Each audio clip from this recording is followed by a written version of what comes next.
នេះមិនមែនជា event មកពីគ្រូសាយមែនទេតើអ្នកនៅតែគិតថាអ្នកគឺជាចៅហ្វាយវ័យក្មេងនៃគ្រូសាយកាលពីអតីតកាលគ្រូសាយមិនដូចពីមុនទេហាពេលនេះពួកយើងទាំង3នាក់ក៏ស្ថិតក្នុងស្ថានភាពគ្រូសាលំដាប់ទី2យ៉ាងឆេងដែរទាំងអស់ខាងលើអ្នកពិតប្រាកដយើងទាំង3លើកដៃឡើងក្រវីមនុស្សគ្រប់គ្នាបានឆ្លើយតបខ្ញុំនឹងមិនមានកន្លែងសម្រាប់អ្នកនៅយ៉ាងឆេងទេវាហាក់បីដូចជាអ្នកទាំង3នៅក្នុងក្រុមគ្រូសាធំទាំង4ដែលមានផលប្រយោជន៍ច្រើនស្មោះត្រង់ពិតប្រាកដខ្លាំងជាងគ្រូសាយរបស់អ្នកទៅទៀតគ្រូសាទាំង4មានចិត្តសប្បុរសចំពោះយើងមានសមិទ្ធផលនិងឋានៈដែលយើងមានសប្តាហ៍ថ្ងៃនេះពិតប្រាកដគ្រូសាចំនួន4បានធ្លាក់ចុះអស់ជាច្រើនសប្តាហ៍មកហើយគ្រប់គ្រងគ្រូសាធំទាំង4 event ចេញពីបកចេញពីពិធីជប់លៀងចេញពីពិធីជប់លៀងចេញពីពិធីជប់លៀងចេញពីពិធីជប់លៀងចេញពីទីនេះអ្នកទាំងអស់គ្នានៅទីនេះថ្ងៃនេះ on identity and power status តាមមួយណាមិនលើសអ្នកចាក់ចេញឲ្យបានឆាប់បើមិនដូច្នេះទេអ្នកស្វាគមន៍ល្អណាស់ឋានៈអំណាចធ្វើឲ្យអ្នកមានឯកសិទ្ធិដែលមនុស្សសាមញ្ញមិនអាចមានប៉ុន្តែវាមិនមែនជាអ្វីដែលអ្នកអាចប្រអើប្រទង់បានទេពេលនេះហេតុផលដែលគេចាត់ទុកថាខ្លួនឯងពូកែជាងព្រោះមនុស្សកើតមកខ្ពស់ទាបហើយជាការពិតណាស់អ្នករាល់គ្នានៅទីនេះដែលមិនបានទទួលតាមរយៈការពេញចិត្តពីគ្រូសាយរបស់ខ្ញុំជំរកនៃគ្រូសាយរបស់ខ្ញុំអ្នកទាំង3ស្ថិតនៅក្នុងក្រណាត់ការលុបជង្គង់នៅចំពោះមុខឪពុករបស់ខ្ញុំរូបរាងនៃការសុំទានសម្រាប់ឱកាសដ៏ភ្លឺស្វាងតើអ្នកភ្លេចទេអ្នកមានអំណាចតើនរណាជាអ្នកឲ្យវាទៅអ្នកតើអ្នកភ្លេចទេអ្នកទាំងអស់គ្នាត្រូវបានអភិវឌ្ឍឥឡូវនេះប៉ុន្តែអ្នកទាំងអស់គ្នាភ្លេចតើអ្នករងទុក្ខយ៉ាងណាដើម្បីបណ្ដោះសិលធម៌សូម្បីតែធម្មជាតិរបស់មនុស្សក៏ទុកចោលដែរដូច្នេះអ្វីនោះគឺពីមុននោះជាការល្អមនុស្សមិនដែលភ្លេចឫសគល់របស់ពួកគេឡើយអ្នកទាំង3មានកិត្តិយសណាស់នោះជាការល្អធម្មពលអរិយស័យភីរាងកាយភ្លៀងរដូវស្លឹកឈើជ្រុះតើអ្នកណៃណាមនុស្សមិនភ្លេចឫសរបស់ខ្លួនអ្នកទាំង3មានការសន្មត់ពេកឆាប់សុំទោសលោកយាយKenshel សុំទោសគាត់គឺគាត់ដែលមិនគោរពគ្រួសារទាំង4ហើយអ្វីក៏សុំទោសគាត់ពិតប្រាកដទ្រព្យសម្បត្តិរបស់គ្រួសារធំទាំង4មិនអាចឲ្យគាត់បានទេនៅពេលដែលគ្រួសារអ៊ីរីចម្រើននឹងកាត់ផ្លូវរបស់យើងចេញនោះហើយជាពេលនេះគឺជាពេលវេលាដ៏ល្អបំផុតក្នុងការលុបបំបាត់ក្រុមគ្រួសារអ៊ីគ្រួសារទាំង4រួមកម្លាំងអ៊ីបេវិញច្បាស់ជាស្លាប់សន្មត់លោកអ៊ីគឺជាភ្ញៀវគ្រួសារកម្ពុជាទាំង4របស់ខ្ញុំនៅយប់នេះអ្នកទាំង3លុតជង្គង់សុំទោស VIP យកបងលោកអ៊ីខ្ញុំមិនដឹងថាសិនគ្រាន់តែអន់ចិត្តក្រោកឡើងលោកយាយអន់ស្រពន់ចិត្តមុនថ្ងៃនេះខ្ញុំមាន4គ្រួសារមកជូនទ្រព្យសម្បត្តិពាក់កណ្ដាលគ្រួសារខ្ញុំគ្រាន់តែសង្ឃឹមថាលោកយាយអាចយល់បានយើងសាច់ហើយលែងមានសត្រូវចាប់ដៃជាមួយខ្ញុំខ្ញុំចង់ឃើញពីរបៀបដែលអ្នកស្លាប់យល់ថាពេលវេលាបានកន្លងផុតទៅឥឡូវនេះវាយឺតពេកហើយគ្មានគ្រួសារធំទាំង4ណាម្នាក់ចង់ចាក់ចេញនោះទេស្អី4គ្រួសារធំគ្មានអ្នកណាចង់ទៅណាខ្ញុំបានផ្ដល់ឲ្យអ្នក4គ្រួសារ3ថ្ងៃសុំទោសដោយការស្លាប់សូមឲ្យអ្នកចាក់ចេញដោយសេចក្តីថ្លៃថ្នូរប៉ុន្តែអ្នកមិនចាំបាច់ទេដែលខ្ញុំត្រូវបញ្ជូនអ្នកទៅឆ្ងាយ Event Kenshel នឹងផ្ដល់ឲ្យអ្នកនៅគួយទាវស្តើងមួយចំនួនហើយលោកយាយអូនពិតជាចាត់ទុកខ្លួនឯងជាសុភាពបុរសវ័យក្មេងមិនដឹងថាមេឃខ្ពស់ដីក្រាស់ក៏អាចបំផ្លាញគ្រួសារធំទាំង4បានដែរកាត់ក្តាម Kenshel បញ្ជូននរណាម្នាក់ឲ្យទីងគាត់ចេញវារហូតដល់ស្លាប់ធ្វើតាមខ្ញុំបើយាគ្រួសារទាំង4របស់យើងបានបង្ហាញភាពស្មោះត្រង់គ្រប់គ្រាន់ខ្ញុំគ្រាន់តែចង់ប្រែក្លាយសង្គ្រាមទៅជាត្បូងនិងសូត្រជាមួយអ្នកតើវាអាចថាតើអ្នកត្រូវតែស្លាប់ Kenshel មិនចាំបាច់និយាយទេក្មេងនេះច្បាស់ជាមានការលំបាកជាមួយមនុស្សគ្រប់គ្នាតើអ្នកចង់ឲ្យគាត់ធ្វើអ្វីគ្រួសារធំទាំង4តែងប្រព្រឹត្តចំពោះគ្រួសារឆាងរបស់ខ្ញុំយ៉ាងល្អគ្រួសារខ្ញុំសុខចិត្តផ្ដល់ជីវិតឲ្យខ្លួនឯងឈានទៅមុខនឹងដកថយជាមួយគ្រួសារធំទាំង4គ្រួសារខ្ញុំហ៊ូក៏សុខចិត្តលះបង់ជីវិតដែរឈានទៅមុខនឹងដកថយជាមួយគ្រួសារធំទាំង4គ្រួសារម៉ៃលីវមានចន្ទៈទ្រព្យសម្បត្តិសុទ្ធនិងជីវិតឈានទៅមុខនឹងដកថយរួមគ្នាជាមួយគ្រួសារធំទាំង4គ្រួសារម៉ៃចេងមានចន្ទៈគ្រួសារសងមានចន្ទៈគ្រួសារវងសុខចិត្តខ្ញុំសម្រាប់ដើម្បីសងបំណុលជីវិតអ្នករាល់គ្នាមានវានៅលើដៃរបស់អ្នកឈាមនៃគ្រួសាររបស់ខ្ញុំនឹងប្រើឈាមរបស់អ្នកតើវាមិនត្រូវសងវិញទេ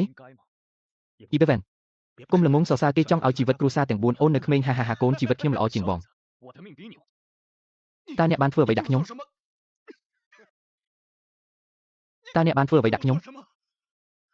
Imperial Stick ជាង 1/4 នៃ1ម៉ោងអ្នកនឹងត្រូវទៅអនុញ្ញាតឲ្យអ្នកមានសមត្ថភាពអស្ចារ្យអ្នកគ្រាន់តែអាចស្លាប់អាធីរីអ្នកដឹងពីវេទមន្តគ្មានគំនិតទេខ្ញុំក៏មានរូបកាយអមតៈនៅពីក្រោយខ្ញុំដែរហេអ្នកពិតជាមិននឹកស្មានថាខ្ញុំខ្លាចអ្នកទេមែនទេពេលនេះឯងមិនឈួតទេហើយអ្វីបានជាអ្នកមិនឈួតឥឡូវនេះសត្វបំបែកអវយវៈរបស់វាចិត្តហើយឲ្យស៊ីឆ្កែវាល្អជាងត្រូវហែកជាមួយទូខូចមិនបានទេជាចំណាប់ខ្មាំងធ្វើឲ្យជីវិតគាត់អាក្រក់ជាងស្លាប់អ្នកយកពំឈប់តស៊ូការសម្ដែងចិត្តចាប់ផ្ដើមហើយថ្ងៃនេះខ្ញុំនឹងនៅមុខយ៉ាងឆេង public ខ្មាស់ប្រពន្ធនិងកូនស្រីរបស់អ្នកនៅចំពោះមុខអ្នកមានអំណាចអ្នកហ៊ានប៉ះប្រពន្ធកូនខ្ញុំ ខ្ញុំមិនគ្រាន់តែធ្វើឲ្យប្រពន្ធកូនរបស់ឯងអាម៉ាស់មុខនោះទេខ្ញុំនឹងច្រៀងជាមួយពួកគេរាល់យប់ហាឥឡូវនេះអ្វីដែលអ្នកនៅសល់គឺធម្មពលដើម្បីស្រែកការសម្ដែងចិត្តចាប់ផ្ដើមហើយលិនរួយម្ដាយនិងកូនស្រី10នាទី Reach Switchen Building នៅក្នុង If Not Even Fall ម្ដាយនិងកូនស្រីលិនរួយមកដល់អគារ Switchen ក្នុងរយៈពេល10នាទីបើមិនមែន Even ដួលទេប៉ារបស់ខ្ញុំមិនអីទេទ្រង់ជាព្រះចៅអធិរាជចុងត្រង់នឹងបានសុខត្រូវហើយប៉ារបស់អ្នកគាត់នឹងមិនអីទេគាត់មានរូបកាយរបស់ទេពអប្សរគាត់នឹងល្អបោកបញ្ឆោតសាធារណៈអ្នករឿងចាស់ដរាបណាខ្ញុំនៅទីនោះដើម្បីអ្វីគុំនៅចិត្តក្មេងចាស់និយាយសាហាវបរិសុទ្ធចំណាស់បានទទួលយកអ្នកនៅថ្ងៃនេះប៉ាត់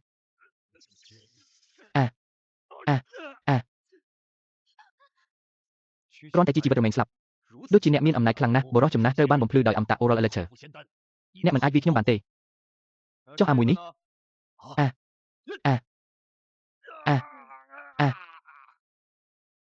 ដូចដែលបានរំពឹងទុកដោយអធិរាជខ្ញុំខ្លាចថាជាភីគីមខាងទៀតផែនការផ្លាស់ទីខ្លាចេញពីភ្នំខ្ញុំនឹងទុកវាឲ្យអ្នកនៅខាងក្រោយពណ៌6កុំបារម្ភព្រះនាងម្ចាស់អាណាចក្រទាំង3នៃអធិរាជចុងគ្មានគូប្រជែងនៅស្ថានសុខនឹងផែនដីទេថ្ងៃនេះយើងចាំតែមានដំណឹងល្អនឹងធ្វើនោះនឹងជាការល្អខ្ញុំមិនបានរំពឹងទុកថានឹងមានការចាប់អារម្មណ៍មួយដែលបានបង្កើតឡើងដោយអធិរាជផ្ទាល់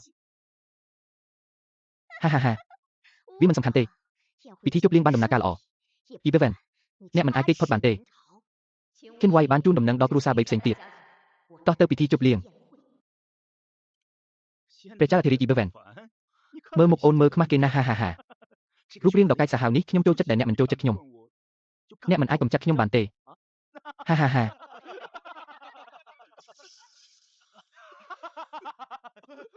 សត្វត្រឆានវាលឿនណាស់តើមានអ្វីខុសជាមួយខ្ញុំអំដំណើរអ្នកក្នុងកម្មវិធីធំបែបនេះហត់ណាស់អាណិតណាស់ថ្ងៃនេះអ្នកមិនអាចយកជីវិតខ្ញុំទៅឆ្ងាយបានទេប្រពន្ធនិងកូនស្រីរបស់ខ្ញុំ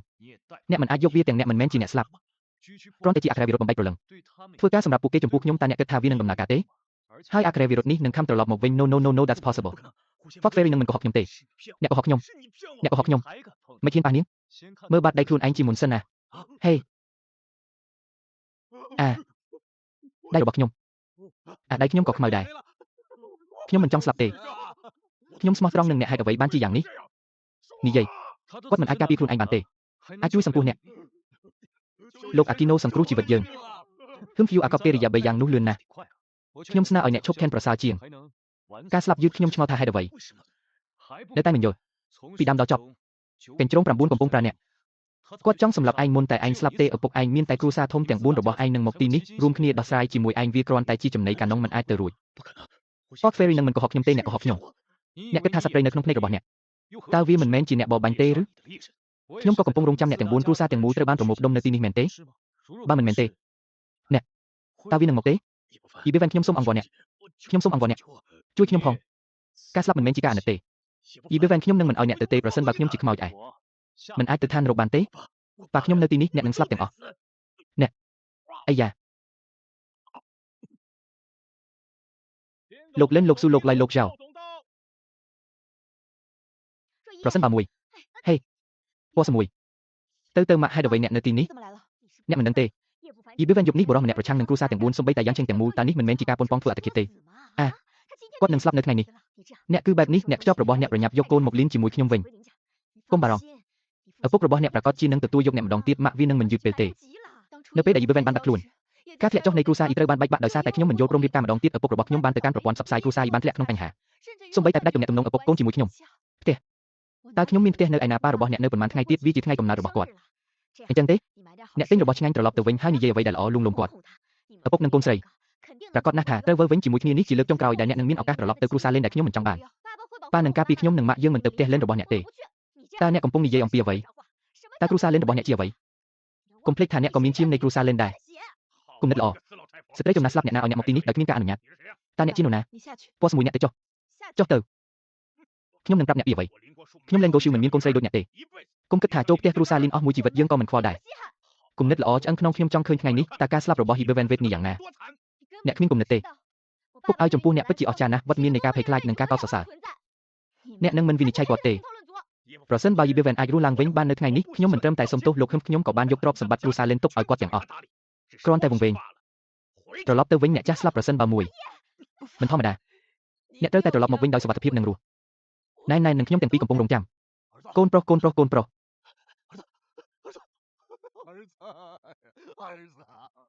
Ibevan អ្នកបានសម្លាប់កូនប្រុសរបស់ខ្ញុំ Ibevan អ្នកបានសម្លាប់កូនប្រុសរបស់ខ្ញុំ Ibevan នេះច្រើនពេកទេគ្រួសារយើងទាំង4អ្នកចង់ឆ្លៀតឱកាសនេះដោះស្រាយចំនួនជាមួយអ្នកខ្ញុំមិននឹកស្មានថាអ្នកនឹងសងសឹកផ្ទាល់ខ្លួនតើអ្នកហ៊ានសម្លាប់មនុស្សក្នុងពិធីជប់លៀងយ៉ាងម៉េចគាត់បានធ្វើអត្តឃាត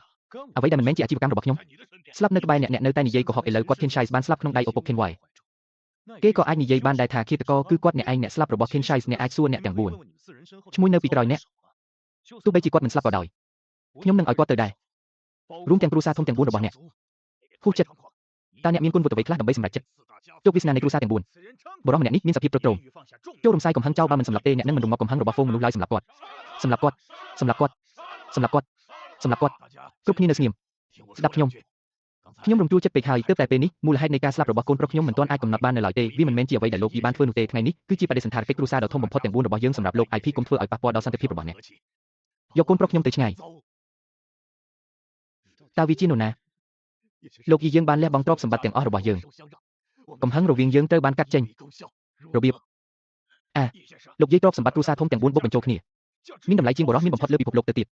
ទទួលយកបានទាំងស្រុងខ្ញុំមិនទទួលយកទេហេតុអ្វីបានជានោះគិតក៏បងតើអ្នកមិនយល់ពីរឿងនេះទេ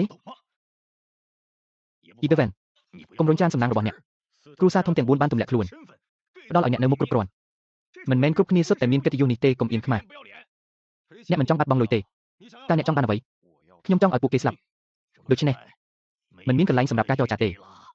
អ្នកសម្រាប់ឪពុកម្ដាយខ្ញុំពេលសម្រាប់គ្រួសារខ្ញុំអាចពិភាក្សាជាមួយពួកគេទោះបីជាអ្នកយកវាឡើងវាបានកន្លងផុតទៅទ្រព្យសម្បត្តិទាំងអស់របស់គ្រួសារយើងទាំង4000លានសរុបខ្ញុំមិនអាចទិញគ្រួសារយីរបស់អ្នកបាននៅឡើយទេជីវិតរាប់សិបនាក់តើអ្នកមានលក្ខណៈសម្បត្តិអ្វីខ្លះដកហូតជីវិតគ្រួសាររបស់ខ្ញុំតើអ្នកមានគុណវុឌ្ឍអ្វីខ្លះដើម្បីផ្ដល់ឲ្យខ្ញុំជីវិតរបស់ពួកគេមានតម្លៃយ៉ាងច្បាស់ជីវិតមានតម្លៃមិនអាចកាត់ថ្លៃបានមនុស្សស្លាប់មិនអាចរស់ឡើងវិញបានទេខ្ញុំណែនាំអ្នកឲ្យឈប់ក្នុងកម្រិតមធ្យមពិតប្រាកដយើងគួរតែសុំទោសយើងទាំងអស់គ្នាសុំទោសតើអ្នកចង់បានអ្វីទៀតគ្រួសារស៊ូ36គ្រួសារឡយ19គ្រួសារយ៉ាវ2123សមាជិកគ្រួសារ10អ្នកនិយាយត្រូវម្នាក់ទើបតែស្លាប់ដូច្នេះ22ខ្ញុំនឹងសម្លាប់អ្នកឥឡូវនេះបន្ទាប់មកសុំទោសអ្នកមិនអីទេ Ibevan កុំរញច្រានសំណាងរបស់អ្នកខ្ញុំនឹងប្រាប់អ្នកពីអ្វីទន្សាយនឹងខំពេកខឹងទន្សាយខំឬមួយនៅពីក្រោយទន្សាយកញ្ជ្រោងខំអត់ទោសឲ្យខ្ញុំមិនយល់ទេកញ្ជ្រោងបិសាច9កន្ទុយតើអ្នកបាននិយាយអ្វីកញ្ជ្រោងបិសាចតើអ្នកកំពុងនិយាយអំពីអ្វីកញ្ជ្រោងបិសាច9កន្ទុយនៅក្នុង Kinshais បោះបណ្ដាសាប្រលឹងមកលើគាត់ខ្ញុំចង់ឆ្លៀតឱកាសនេះសម្រាប់ខ្ញុំគាត់ត្រូវបានវាយប្រហារនិងសម្លាប់ខ្លួនឯងលោកឈិនពេលណាទើបធ្វើពុតជាច្រឡំអ្នកពិតជាមិនអាចប្រាប់ការពិតពីខ្លាំងខ្លាយបានទេមិនអាចមើលឃើញបិសាចកញ្ជ្រោង9កន្ទុយទេមុខពិតរបស់ទេពអប្សរខ្លាំងខ្លាយឬចង់ធ្វើខុសការបោកបញ្ឆោតខ្លួនឯងធ្វើការជាមួយគាត់ត្រកូលខេនថ្ងៃនេះគឺអ្នកនៅថ្ងៃស្អែកឲ្យតែអ្នកអាចជួយយើងបានគ្រួសារម៉ៃហ៊ូមានឆន្ទៈចុះហត្ថលេខាលើកិច្ចសន្យាលះបង់ឈាមតាមអ្នកជារៀងរហូតគ្រួសារម៉ៃឆេងសុកចិត្តស្ពស្មាក់ស្មោះនឹងអ្នកគ្រួសារម៉ៃម៉េងការធ្វើទារុណកម្មនេះជាឱកាសចុងក្រោយរបស់អ្នកទាំង4មកស្ពត់ហើយស្លាប់គ្មានដំណក់ស្ពត់ហើយស្លាប់មើលទៅអ្នកទាំងអស់គ្នាបានជ្រើសរើសតាំងពីយូរយារណាស់មកហើយហេតុអ្វីបានជាលាក់ក្បាលរបស់អ្នកហើយបង្ហាញកន្ទុយរបស់អ្នកបង្ហាញខ្លួនឯងកញ្ជ្រោងបិសាច9កន្ទុយមើលទេពអប្សរបិសាច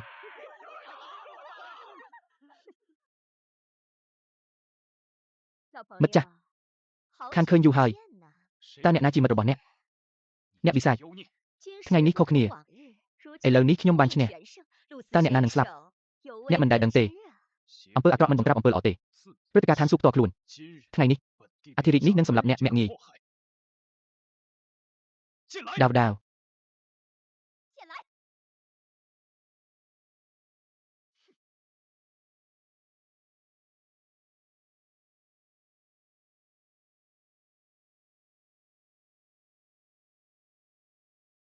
ឈ្នះគឺត្រូវចាញ់គឺអាក្រក់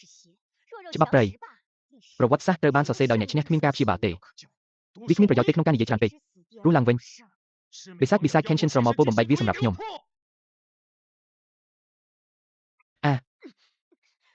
ខ្ញុំប្រកាសណាស់បន្ទាប់ពីស្រូបជាតិអាឡឺម៉ង់ខាងក្នុងនិងសាច់ឈាមរបស់ខ្ញុំកម្លាំងពិតជាចងជាប់នឹងខ្ញុំហាជាការពិតណាស់អាណិតអ្នកនៅតែចាញ់តើវាអាចទៅរួចដោយរបៀបណាខ្ញុំបាននិយាយថាស្ថានសួគ៌និងផែនដីគឺខ្ញុំតែមួយគត់ Ibevan អ្នកធ្វើឲ្យខ្ញុំខូច Kenshin Unique បំបែកវាសម្រាប់ខ្ញុំឲ្យខ្ញុំព្យាបាលរបួសរបស់ខ្ញុំទុកឲ្យយិនឆេងហូរចូលទៅក្នុងទន្លេ អធិរាជជីវវិនសិល្បៈក្បាច់គុនរបស់អ្នកគឺមិនអាចប្រៀបផ្ទឹមបានខ្ញុំគ្មានភ្នែកទេខ្ញុំសង្ឃឹមថាអ្នកនឹងបើកចំទុកជីវិតរបស់យើងអធិរាជជីវវិនអត់ទោសឲ្យខ្ញុំយីវិវិនសូមអត់ទោសឲ្យខ្ញុំតើវាមានប្រយោជន៍ទេក្នុងការអង្វរសុំសេចក្តីមេត្តាករុណាឥឡូវនេះតើគាត់នឹងអនុញ្ញាតឲ្យយើងទៅទេនោះជាសិទ្ធិគាត់ជាអ្នកសម្រាប់គ្រួសារយីតាំងពីដំបូងគាត់បានគ្រោងទុកគាត់ជាអ្នកដូចដើមស៊ឺយ៉េងឆៃអ្នកក្បត់ខ្ញុំអធិរាជជីវវិនខេនវ៉ៃបានទិញនាយកប្រតិបត្តិក្រុមហ៊ុនទម្លាក់ទីផ្សារភាគហ៊ុនគ្រួសារយីគ្រប់គ្រងក្រុមហ៊ុន40នៃទ្រព្យសម្បត្តិរបស់គ្រួសារយីគឺស្ថិតនៅក្នុងដៃរបស់ខេនវ៉ៃយីវិវិនខ្ញុំបានប្រាប់អ្នកគ្រប់យ៉ាងសូមអភ័យ